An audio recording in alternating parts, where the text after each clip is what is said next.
Il tema principale di questa nostra esibizione è la famiglia.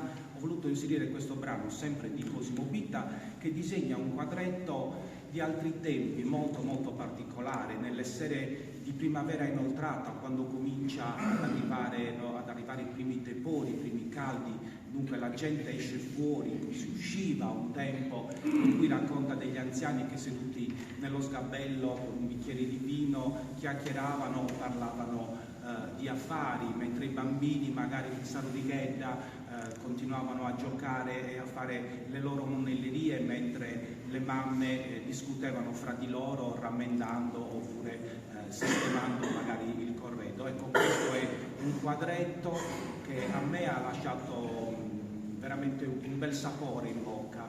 Questo è anche nelle orecchie, e questo è Cosimo Bitta che ha disegnato questo, chiamandolo proprio Ammentos.